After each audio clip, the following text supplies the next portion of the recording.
எப்போதும் ஒருவித பயம் என்னை ஆட்கொள்ளுகிறது. இந்த பயத்தை எப்படி மேற்கொள்ளுவது என்ற கேள்வியோடு இருக்கும் ஆத்துமாவே, இன்று கர்த்தர் உங்களுக்கு சொல்லுவது 1 யோவான் 4:18.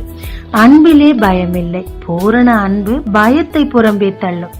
பயமானது வேதனையுள்ளது, பயப்படுகிறவன் அன்பில் பூரணப்பட்டவன் அல்ல. மத்தேயு 25 எஜமான் 10:5-1 என்று தன்னுடைய தாளந்துகளை கொடுத்துவிட்டு ஊருக்கு சென்றார். திரும்பி வந்தபோது மற்றவர்களிடம் பலன் இருந்தது. ஆனால் ஒரு தாளந்து உள்ளவனோ, நீர் விதைக்காத இடத்தில் அறுக்கிறவர் என்று உமக்கு பயந்து தாளந்தை புதைத்து வைத்தேன் என்று சொன்னார். தேவனும் அவனை கடிந்து கொண்டு இருளுள்ள இடத்திற்கு அவனை அனுப்பினார். அந்த தாளந்தை பிடுங்கி மற்றவனுக்கு கொடுத்தார். அப்படி என்னதான் பயம் அந்த மனிதனுக்கு? ரிஸ்க் எடுக்க ரொம்ப ரொம்ப பயங்க. ஏன்னா அந்த எஜமான் கடினம் உள்ளவர். இந்த ஒரு தாளந்தை பயன்படுத்தி இன்னொன்று கிடைக்காவிட்டால் நஷ்டமடைந்து போய்விடுவோம். எனவே பேசாமல் எதுவும் செய்யாமல் புதைத்து வைத்து விடுவோம். வந்தவுடன் கொடுத்துட்டா அது சேஃப்டி என்று நினைத்தார். ஆனால் நினைத்தது போல நடக்கவில்லை. எஜமான் கோபப்பட்டு அவரை புறம்பே தள்ளிவிட்டார். நான் முதலமைச்சர்கிட்ட போய் ஏதாவது கேட்கலாம்னா முதல்ல பக்கத்திலே நெருங்க முடியாது. நெருங்கினாலும் அவரை நேர்ல பார்த்த உடனே பேச்சே வாயில வராது. ஏன்னா அவர் ராஜஸ்தானத்துல இருக்கார். ஆனா நம் சொந்த தகப்பன் கிட்ட எளிமையா உள்ள போவோம்.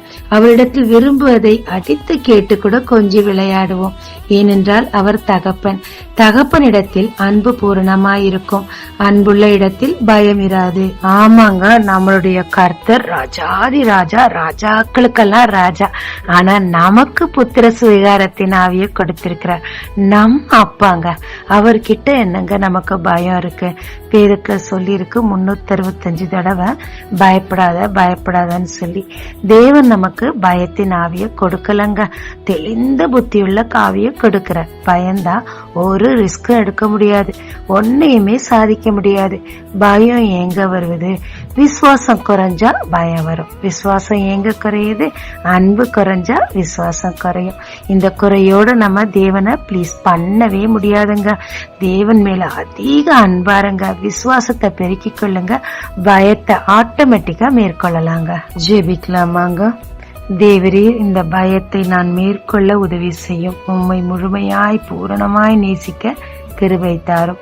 இயேசு மூலம் பிதாவே, ஆமென். இயேசு கிறிஸ்துவின் நாமத்தில் இந்த நாளில் உங்களை ஆசீர்வதிக்கும் ஜீசஸ் விஷன்.